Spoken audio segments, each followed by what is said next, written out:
آپ کیا سمجھتے ہیں کہ جماعت اسلامی پاکستان کو ایک جیسے یکساں نظام تعلیم کہتے ہیں وہ دینے میں کس حد تک کامیاب ہو سکتی ہے؟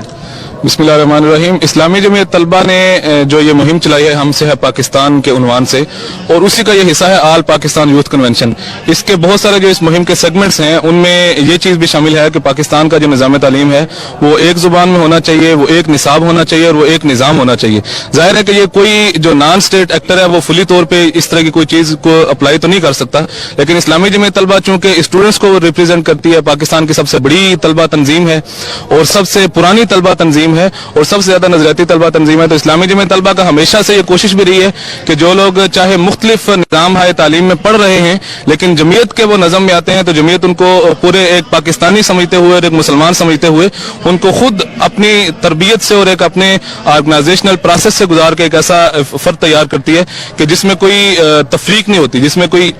اونچا یا نیچا والا سسٹم نہیں ہوتا کہ جو مختلف نظام تعلیم سے نکلنے کی وجہ سے پیدا ہوتا ہے عموماً۔ تو اسلامی جمعیت طلبہ اور جماعت اسلامی بھی ہر فورم پہ تعلیم کا جو فورم ہوتا ہے اس پہ بھی یہ کوشش کرتی ہے، مطالبہ کرتی ہے، آواز اٹھاتی ہے اور جہاں تک ہو سکتا ہے کوشش بھی کرتی ہے کہ ملک کو متحد رکھنے کے لیے، مضبوط کرنے کے لیے، چونکہ ایک قوم بنانا ضروری ہے اور وہ ایک قوم ایک ہی نظام تعلیم سے گزر کے آ سکتی ہے۔ اس لیے اسلامی جمعیت طلبہ ہو یا جماعت اسلامی ہو، ہمیشہ سے ان کا یہی مطالبہ رہا ہے، یہی کوشش رہی ہے، جہاں تک اپنے اینڈ پہ یہ کوشش کر سکتے ہیں، جہاں تک یہ ان کے استطاعت رکھتے ہیں کہ پاکستان کو پاکستانی دیے جائیں، پاکستان کو ایک نظام تعلیم سے گزرے ہوئے مسلمان، اچھے مسلمان اور اچھے پاکستانی دیے جائیں۔ بالکل ٹھیک ہے۔ مجھے یہ بتائیں کہ آج کی جو نوجوان نسل ہے یہ اعلیٰ تعلیمی یافتہ تو ہے لیکن کیا یہ اتنی باشعور ہے کہ سیاسی رہنماؤں کے تو سیاسی ایندھن کے طور پہ استعمال نہ ہو بلکہ اس کو پتہ ہو کہ اس نے کیا کرنا ہے اور پاکستان کے لیے کیا کر سکتی ہے؟ لیکن بالکل جو تعلیم کی ریشو میں اضافہ ہو رہا ہے، اسی طرح میڈیا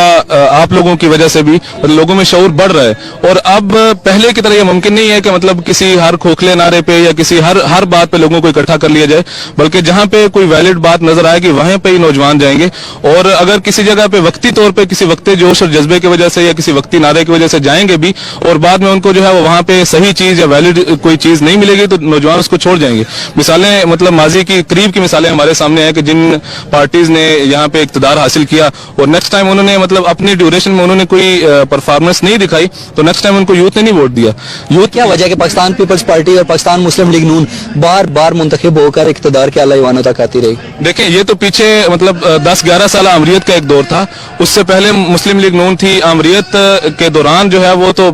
ایک فوجی ڈکٹیٹر کا ادھر حکم چلتا تھا، پیپلز پارٹی آئی لیکن پھر نون لیگ آ گئی۔ پیپلز پارٹی نے کوئی جو ہے وہ ڈیلیور نہیں کیا تو اس کے بعد پھر لوگ وہ ایک نعرے پہ اور ایک چینج کے نعرے پہ یا پاکستان کی خود مختاری